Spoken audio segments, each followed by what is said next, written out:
Howdy, howdy, and welcome to Outside In, the leading podcast for all things legal and business outsourcing. Today we're talking to Andy Jacobs, the National Director of Digital Forensics with ISC Management Services. And we're going to dive deep into the world of employee digital information preservation and collections. And now, onto the podcast. Andy, welcome to the Outside In podcast. Where are you joining us from today? From beautiful Denver, Colorado. Nice and finally a fall day out here. It's a change of scenery. How you doing, sir? Doing well. So, just to get started, digital forensics, are we talking like CSI like we see on TV or something totally different? Oh, I wish it was that. I wish it was that fun. Just throw it up on the screen, just click enhance all the time. That'd be great. Find the murder weapon right there. It's a little bit different. I must admit. I think it's a little bit sexier than that. Excellent.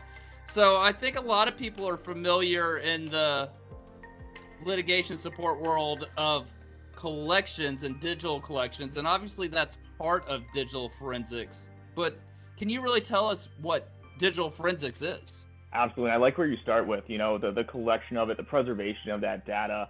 The cut and dry way of putting it is someone does something silly with their computer, their laptop, their phone, or email themselves something, and I'm gonna try to find it if they did something bad with it. That's the nitty gritty, I guess, if you will, or the high level. Excellent. So, how'd you get started in this world? Good stories. Grew up in Ohio, big Ohio State fan. Go Bucks! I'll give my Columbus Crew a little shout out in there as well. If we like some soccer. You start out in Ohio. After school, I moved out to Colorado in a digital firm over here, and was always just good with technology. I went from a sysadmin to forensics out here in Colorado, and took off from there. And the relationships helped me get to where I am today. Excellent. So there's no doubt that obviously a company's most valuable asset is its people, but its second most valuable asset is its information. So I feel like a large part of digital forensics is how firms safeguard that information when employees depart. Is that a fair thing?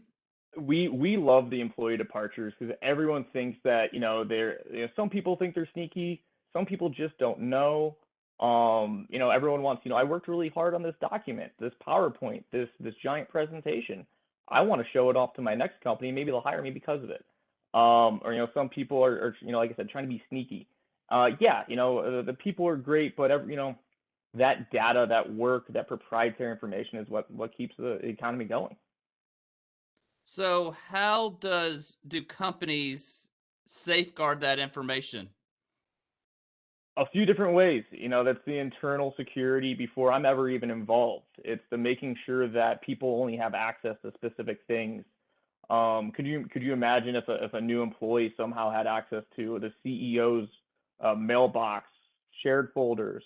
You got to make sure from the start that they don't have access to these things. Or these high level managers decide to go somewhere else, and what can they take? Do they take anything with them? Do you Dropbox things to yourself? It's you got to get it from the start, and a lot of times you can't. Because I work from home. I could take my laptop anywhere.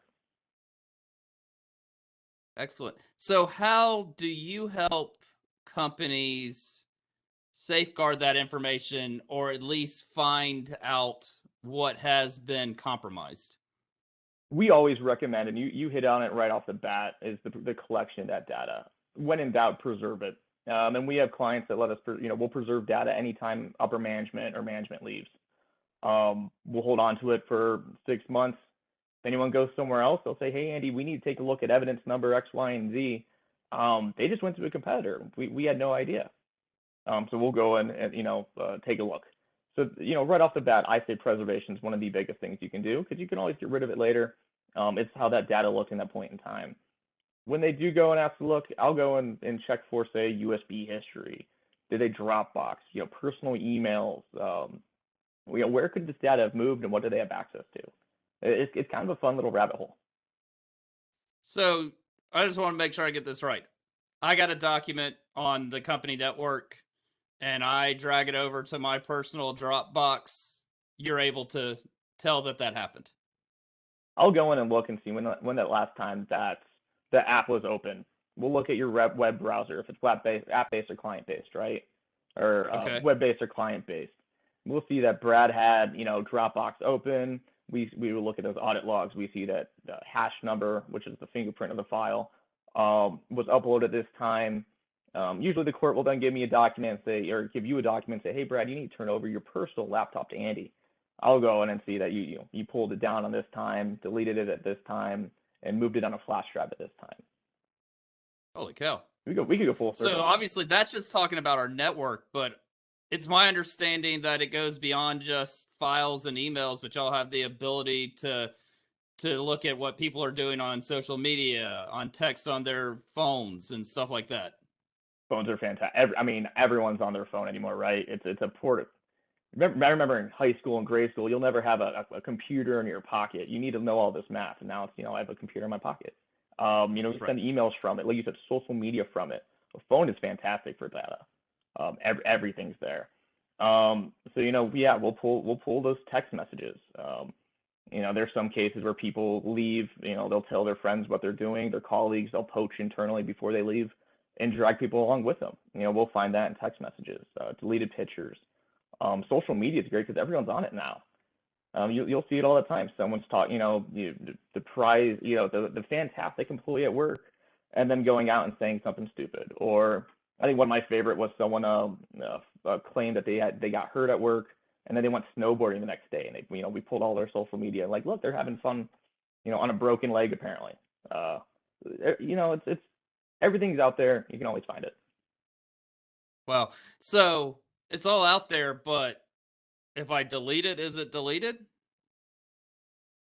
Depends where it's from. Retention policies are my biggest enemy. Okay. Some devices clean up really, really well. Some of them, I mean, Google's, we can subpoena Google all day, and Google's got their lawyers that will say, we'll get to it when we get to it. We'll never see it, right? A lot of things we can find. There's different machines. Your Windows, beautiful for finding deleted data. Androids, not so much. My Android phone cleans up really, really nicely. Apple devices, they're doing better at cleaning. So this will go back to the preservation of that data. The sooner we can get a hold of it, the better. Excellent. So we got a client.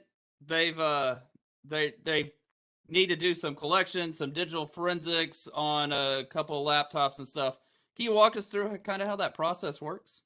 Absolutely. And I think one of the best parts about it is it's 2021 still. I think still. Technology is great. I can be anywhere in the world with a FedEx tracking number, right? I can send things out all over, and it's very convenient for our custodians. Everyone's working, everyone's busy. It's not, 40-hour weeks aren't a thing anymore. It's 50, 60-hour weeks, then school with kids, soccer games. We try to be as convenient as we can for our clients. So I can go, I'll send out say it's your laptop, your cell phone, Brad. You work from home. I can send it to your home office. I'll log with you on a WebEx. We'll say I'll take over. I'll take that chain of custody. I have the software on the hard drive I sent you. I can get that collected. You FedEx it back to me. I get started with what I need to do, but at least we have that preservation done. Takes hour or two, depending on what we're doing.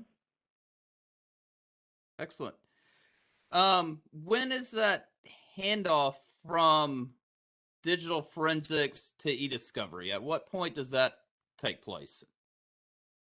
It could be anywhere from the middle to the beginning, to heck, even the end. If I'm doing a full analysis and I start finding things like, hey, Mr. Attorney or Miss Attorney, here's what we're seeing so far. They can go as fast as, we want to see this right now. Or they want to see everything right off the bat, and I don't really have to do much analysis because they want to review and then tell me what to go look for afterwards. We work hand in hand with e-discovery all day, every day. What are 3 tips you would give to somebody during that employee departure procedure to make sure that they're going to be able to preserve the information best, and if it gets to a digital forensics type place, they're going to be able to give you what you need to help them find what they are looking for? Laptops and resources are expensive. No one's going to sit on a company laptop and buy a new one for every employee that leaves and comes in the door, right? I recommend, right off the bat, preserve it. Give me the laptop. Like I said, I'll take a few hours. I'll mail you a kit. If you're in IT, I'll work with you every day. I'll mail you a kit. I'll get it pulled, and we'll preserve that full hard drive. And then you can go and reuse that laptop. Give it to the next employee that comes in. Reformat it, make it nice for them. Right off the bat, preservation of that data. Because when in doubt, it could be gone, or manipulated later. We want to make sure we have it safe. Two, why not take a look? If we think they're going somewhere else, or we think someone's being shady, it's not terribly expensive for me to go in, take a look, and give you a quick overview. Three, when in doubt, at least do something instead of waiting till it's too late. Excellent. Very cool. So obviously technology is constantly changing.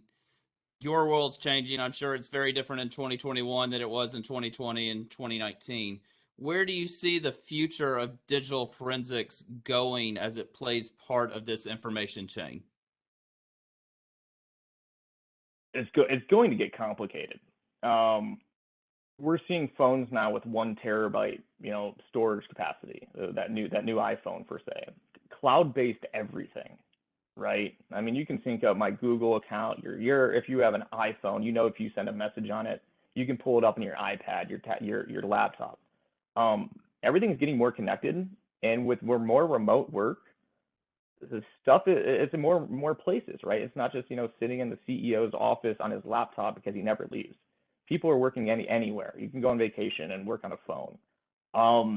Being that there's more data points out there, your network drives, your cloud drives, your local drives, your phones, your social media, it's going to be more to get data into one spot for you to review it. If we do have someone that needs we have a bad actor, we'll want to get all of that in one spot as best we can, fast as we can, as quickly. Yeah. So how are you staying abreast of all these changes? Because like you said, it gets more complex every day, and people are looking at you to be that expert. So how do you make sure you're always know what the latest trend is? Again, we continue education all the time. We're taking classes. We have some of our team is taking classes next month in the next field of databases inside mobile devices, so we can rip that open as things change. Sadly, our world is always playing catch up, right? Apple patches something, we got to find a way to break into it. We're doing our best to stay afloat with social media, which obviously is becoming a bigger player. We will always do our best to continue our education. We go to our conferences. We are always learning, and we want to be that expert on the stand when you need us. That would be the most embarrassing thing for me, right? You get up there and testify, and someone rips you a new one because you don't really, because you just spoke incorrectly, and that you're not an expert. That'd be the worst case. We won't let that happen. Right. So continuing education is the key there, because, like you said, it's so much new information every single. Excellent. Well, that's all the questions with the way I have. Going, is there anything I missed that we should be talking about with digital forensics? I was gonna say, with the way you were mentioning how technology is growing and everyone's everywhere, right? I could do, I spoke with a company, and we were I was in 6 different airports this week. Like, oh, that's a lot, Yeah, we had to collect 5 different 6 laptops somewhere. That's great. Okay. With technology, we got on this bandwagon way before COVID ever hit. We can be anywhere. I can do 10 different collections sitting in an hour because I can just FedEx these drives out. Chain of custody stays intact. Everything's documented. It's me being the analyst behind it, right? It's very easy to do with today's world, to preserve that data, take a look, make sure it's safe before it's too late. Awesome. Well, that's great. Well, thank you for your time today, Andy. And hope you enjoy that fall weather in Colorado. Like I said, it's not too bad. And hopefully if we do this again soon, if you want to have me back, I'll come back and we'll talk about the snowy weather in Colorado. Excellent. Anytime. I love hitting the slopes out there. You always have a place out here. Let's do it. Awesome. Thank you. Thanks, Brad. Thank you for listening to today's podcast with Andy Jacobs from ISC Management Services. To learn more about how ISC can help you, go to iscmanagement.com. And as always, if you enjoyed the podcast and you want to hear more, please subscribe on your favorite podcast player.